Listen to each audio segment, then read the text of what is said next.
Hello everyone, welcome back to your own channel. आज हम करने जा रहे हैं आपका आकलन कार्यपत्रक 4 विषय विज्ञान कक्षा 9। हमारी डेट 2 सितंबर के लिए। तो चलिए शुरू करते हैं। ये आपका असेसमेंट वर्कशीट है साइंस का, जो बहुत इंपॉर्टेंट है। असाइनमेंट है आपका, ये टेस्ट है 20 मार्क्स का होगा, जिसके हिसाब से आपके जो मार्क्स है वो लगेंगे आपकी यूटीज में। ठीक है, चलिए स्टार्ट करते हैं। तो आज की वर्कशीट में 6 क्वेश्चन दिए गए हैं। जो पहले 5 क्वेश्चन है वो 1 मार्क्स के हैं, जिसमें आपको क्या करना है, ये पैराग्राफ पढ़ के उन 5 क्वेश्चन में आपको 4 ऑप्शन दिए गए हैं, सही वाला आपको छांटना है। ठीक है, चलिए शुरू करते हैं। तो फर्स्ट क्वेश्चन है आपका, पहले पैसेज हम पढ़ते हैं।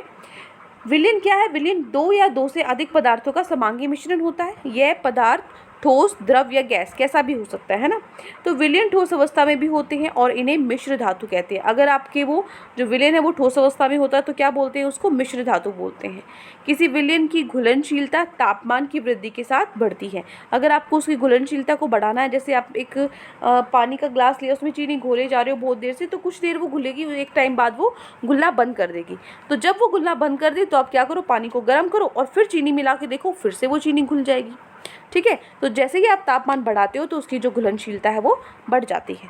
दूसरा, विलयन की संतृप्तता का स्तर विलयन का तापमान बढ़ने से बढ़ जाती है। अगर तापमान बढ़ता है तो उसकी संतृप्तता भी बढ़ती है। ठीक है, चलिए अब हम चलते हमारे क्वेश्चंस पे। पहला आपका प्रश्न है, निम्न में से कौन ठोस द्रव विलयन का उदाहरण नहीं है? आपको बताना है इनमें से कौन सा द्रव विलयन का उदाहरण नहीं है। ठोस द्रव का मतलब एक ठोस होना चाहिए और एक द्रव होना चाहिए।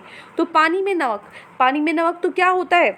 एक ठोस है, एक द्रव है, हाँ बिल्कुल है, लेकिन इसने बोला है कौन सा नहीं है, उदाहरण नहीं है। ये तो होता है इसका उदाहरण। ठीक है, ठोस और द्रव है एक, क्योंकि नमक क्या है? ठोस, पानी क्या है? द्रव। अगला है समुद्र का जल। समुद्र के जल में भी तो नमक होता है, उसमें भी ठोस और द्रव आएगा। ठीक है, तो ये हमसे तो ये पूछा जो नहीं है। तीसरा है पानी में शहद। बिल्कुल, अब शहद ठोस तो नहीं है ना, तो पानी में शहद क्या आ जाएगा?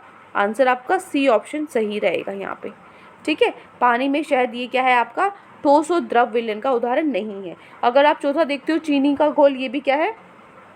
चीनी का घोल अगर आप देखते हो, ये भी ठोस और द्रव का विलयन है। ठीक है, क्योंकि चीनी आपकी हो गई ठोस और उसके अंदर आपने पानी में उसको मिलाया, वो हो गया द्रव। ठीक है, तो फर्स्ट का आंसर क्या हो जाएगा? सी ऑप्शन, पानी में शहद। अगले क्वेश्चन पे चलते हैं। निम्न में से कौन सा ठोस विलयन का उदाहरण है? ये आपको बताना है। देखो, कॉपर, सोना, स्टील, एल्यूमिनियम। तो ये देखो, जो कॉपर, सोना, एल्यूमिनियम, ये सारे तो आपके क्या हो जाएंगे? तत्व हो जाएंगे। आपका जो स्टील है ना, ये क्या है? आपका ठोस और ठोस विलयन का उदाहरण है। ठीक है, तो कौन सा ऑप्शन सही रहेगा? ऑप्शन जो सी है वो बिल्कुल सही रहेगा। क्लियर हो गया सेकंड क्वेश्चन। आगे बढ़ते हैं प्रश्न नंबर 3 पे। तीसरा प्रश्न है, दिए गए ग्राफ का विलयन कर एक छात्र ने निष्कर्ष निकाला है। यहाँ पे आपको जो ये ग्राफ दिया हुआ है, इसके हिसाब से क्या किया हुआ है, इसके हिसाब से आपको ये ऊपर कुछ पॉइंट्स दिए हुए हैं। ठीक है, तो चलिए इन पॉइंट्स को देख लेते हैं। ग्राफ की भी ज़रूरत नहीं पड़ेगी वैसे। क्या क्या पॉइंट है कि पहला है, विलयन की घुलनशीलता विलयन के तापमान के बढ़ने से बढ़ती है। बिल्कुल बढ़ती है, अगर आपने तापमान बढ़ा दिया तो उसकी घुलनशीलता बढ़ेगी, ये तो बिल्कुल ठीक है। अगला है, विलयन की घुलनशीलता विलयन के तापमान के बढ़ने या घटाने से प्रभावित नहीं होती। इसने बोला तापमान से कोई प्रभाव नहीं पड़ता घुलनशीलता पे, लेकिन अभी तो मैंने बताया तापमान बढ़ाते हो तो घुलनशीलता बढ़ेगी, तो इसका मतलब तो ये गलत हुआ। ठीक है, तो सेकंड क्या आपका रॉन्ग हो जाएगा। तीसरा है, विलयन की संतृप्तता का स्तर विलयन का तापमान बढ़ने से बढ़ जाता है। बिल्कुल अभी हमने किया था। ठीक है, तापमान के साथ ये दोनों ही चीज़ बढ़ती हैं। ठीक है, डी है, विलयन में सोडियम क्लोराइड की मात्रा 90 डिग्री सेल्सियस से पर सबसे अधिक है। यहाँ पे 90 से सबसे ज़्यादा अधिक है? बिल्कुल भी नहीं है। यहाँ पे ग्राफ आपको आगे तक पूरा शो नहीं किया हुआ, 90 से भी ज़्यादा है, ऐसा नहीं है कि 90 ही है। तो आपका जो ये भी क्या हो जाएगा? अधिक है। ये भी क्या हो जाएगा? गलत है। तो कौन सा ऑप्शन सही है? फर्स्ट वाला और फोर्थ वाला। तो फर्स्ट वाला और फोर्थ वाला कौन से ऑप्शन में है? बी ऑप्शन में है। तो आंसर क्या हो जाएगा हमारा? बी। ठीक है, फर्स्ट और थर्ड आंसर हो जाएगा। क्लियर, आगे चलते हैं। हमारे नेक्स्ट क्वेश्चन है, फोर्थ है, निम्नलिखित कौन से कोलाइडल विलयन नहीं है? कौन से कोलाइडल विलयन नहीं है? देखो, रक्त, दूध, जेली, वायुयुक्त पेय। तो यहाँ पे जो रक्त है, दूध है, जेली, ये सब क्या है? कोलाइडल विलयन है। तो जो डी है ना, वातयुक्त पेय, ये क्या है आपका? कोलाइडल विलयन नहीं। ठीक है, तो डी ऑप्शन यहाँ पे हमारा करेक्ट हो जाता है। Answer is D. ठीक है, आगे बढ़ते हैं। फिफ्थ है, निम्न में से कौन सा मिश्रण स्थायी है? तो ये बताना है पानी में रेत, पानी में मिट्टी, पानी में दूध, उपरोक्त में से कोई भी नहीं। कौन सा मिश्रण स्थायी है? इस क्वेश्चन में बड़ा ही डाउट है, क्योंकि देखो ये तो है नहीं, पानी में रेत तो स्थायी नहीं है, नीचे बैठ जाएगा, पानी में मिट्टी भी स्थायी नहीं है। तो यहाँ पे क्या होता है, स्थायी क्या होता है? जैसे मान लो आपने पानी में चीनी घोल दी तो पूरी अच्छे से घुल गई, अगर आप उसको रख देते हो कुछ समय के लिए तो क्या चीनी वापस बैठ जाएगी? नहीं, वैसी की वैसी रहेगी, तो वो क्या है, स्थायी है। लेकिन जो मिल्क है ना, पानी में दूध जो होता है, यहाँ पे क्या होगा कि इनमें अगर देखा जाए ऑप्शंस में तो ये सही है, पानी में दूध आपका यहाँ पे सही ऑप्शन होता है। लेकिन अगर देखा जाए तो ये भी एक कोलाइडल विलयन है, तो ये पूरे तरीके से तो ये भी स्थायी नहीं होता। तो इसका भी क्या होता है, आंसर इसका क्या आना चाहिए, डी आना चाहिए, उपरोक्त में से कोई भी नहीं। तो इस ऑप्शन में आपका डाउट है सी और डी में, क्योंकि देखो इस क्वेश्चन पे सबके अलग अलग आपके आंसर्स होंगे, ठीक है। आपकी जैसे अलग अलग स्कूल से हैं आप, तो किसी की टीचर आपको बोलेगी सी आंसर होना चाहिए पानी में दूध, और कोई टीचर आपको बोलेगी उपरोक्त में से कोई भी नहीं। तो ये आपको अपने टीचर के अकॉर्डिंग लगाना है, ठीक है। तो ये मैंने आपका होमवर्क आप आज के लिए छोड़ दिया है, जिसमें आपको सी और डी में से आपको पता करना है कि कौन सा ऑप्शन सही होगा, ठीक है। देखो सही तो हमें पता है, लेकिन अगर मैं अपना, आप मान लीजिए मैं आपको ये करा देती हूँ, एक आंसर करा देती हूँ, लेकिन आपकी टीचर आप उसको गलत कर दे तो आपका मार्क्स कट जाएगा फालतू में, है ना। तो इसलिए एक बार आप अपने टीचर का व्यू ले लेना कि वो क्या सोचती हैं, ठीक है। चलिए, हो गया 5th क्वेश्चन। तो पहले 5 क्वेश्चन हमारे कंप्लीट हो जाते हैं। चलिए अब आगे बढ़ते हैं। चले, ये क्वेश्चन ज़रूर करना है आपको, ठीक है। अगर आप मुझसे पूछोगे कि मैम आप अपना आंसर क्या लगाओगे, तो मैं तो यहाँ लगाऊंगी उपरोक्त में से कोई भी नहीं, ठीक है ना। मेरा आंसर ये है, क्योंकि ये क्या होता है, जो आपके कोलॉइडल होते हैं, ये मिश्रण होगा, क्या होगा, अस्थाई होगा, ठीक है। चलिए, लेकिन आप अपनी टीचर से कंफर्म करोगे सी तो नहीं है कि नहीं। आगे बढ़े। प्रश्न नंबर 6 है आपका, प्रश्न नंबर 2, 3, 4, 5 और 6, इनको नीचे हम हल कर लेते हैं फटाफट से। पहला आपका, दूसरा आपका प्रश्न है, कोलाइडल विलयन के 2 अवयव के नाम बताइए। तो देखो कौन से होते हैं 2 अवयव या तत्व, आप बोल सकते हो कोलाइडल, कोलाइडल लिखा हुआ है यहाँ पे, इसको कोलाइडल कर लेंगे। कोलाइडल भी ठीक है, लेकिन आप इसको कर सकते हो कोलाइडल, आप ठीक है, ठीक है। चलिए, तो कोलाइडल विलयन की 2 घटक है, कौन से? ये घटक है प्रक्षिप्त प्रवस्था और प्रक्षेपण माध्यम, ठीक है, प्रवस्था और माध्यम। फिर इसने पूछा है बादल में इन दोनों अवयवों के नाम लिखने हैं आपको, तो आप लिखोगे कौन से होते हैं। बादल में प्रक्षिप्त प्रवस्था द्रव तथा प्रक्षेपण माध्यम गैस होता है, ठीक है। यही इसने पूछा है। ये हो गया आपका प्रश्न नंबर 2, क्लियर। आगे बढ़ते हैं हमारे प्रश्न नंबर 3 पे। तीसरा प्रश्न दिया गया है, धातुओं के कोई 2 भौतिक गुणों का संक्षेप में वर्णन कीजिए। तो यहाँ पे देखो कौन से गुण होते हैं। पहला, धातु में तन्यता या डक्टिलिटी होती है, जिसके कारण धातु से पतले तार बनाए जा सकते हैं, ठीक है।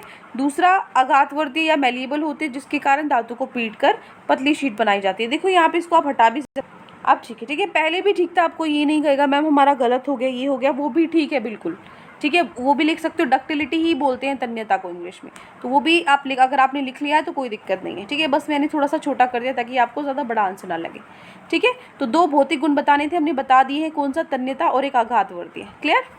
आगे बढ़े। आघातवर्ती क्या होता है, जिसको हम धातु को पीट पीट कर क्या करते हैं, पतली शीट में बना सकते हैं।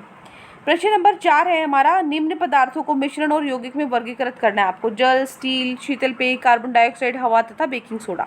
तो देखो मिश्रण के अंदर क्या क्या आ जाता है, स्टील, हवा और शीतल पेय, ठीक है, जिसमें बहुत सारे पदार्थ होते हैं। और यौगिक के अंदर जबकि कार्बन डाइऑक्साइड है, बेकिंग सोडा है, जल है, ये क्या हो जाते हैं आपके कार्बन डाइऑक्साइड के अंदर, यौगिक के अंदर आ जाते हैं, सॉरी, ठीक है। ये हो गया आपका प्रश्न नंबर 4। आगे बढ़ते हैं हमारे प्रश्न नंबर 5 पे। प्रश्न 5 है, निम्नलिखित मिश्रण में से टॉर्च का प्रकाश गुजारने पर किसमें प्रकाश का पथ प्रदर्शित होगा और क्यों। तो देखो आप टॉर्च से क्या करोगे, नमक का विलयन, चीनी का विलयन, दूध और पानी का मिश्रण और शिकंजी। अगर आप ध्यान से देखो तो नमक का विलयन, चीनी का विलयन और शिकंजी, ये तीनों किसके अंदर आ जाते हैं, सॉल्यूशन के अंदर आ जाते हैं, ठीक है। तो सॉल्यूशन के अंदर आ जाते हैं, तो यहाँ पे विलयन के अंदर आ जाते हैं हिंदी में, ठीक है, विलयन के अंदर आ जाते हैं। तो सिर्फ एक बचता है दूध और पानी का मिश्रण, ये क्या होते हैं, कोलॉइडल विलयन होते हैं, है ना। वो खाली विलयन होता है, ये कोलॉइडल विलयन होते हैं।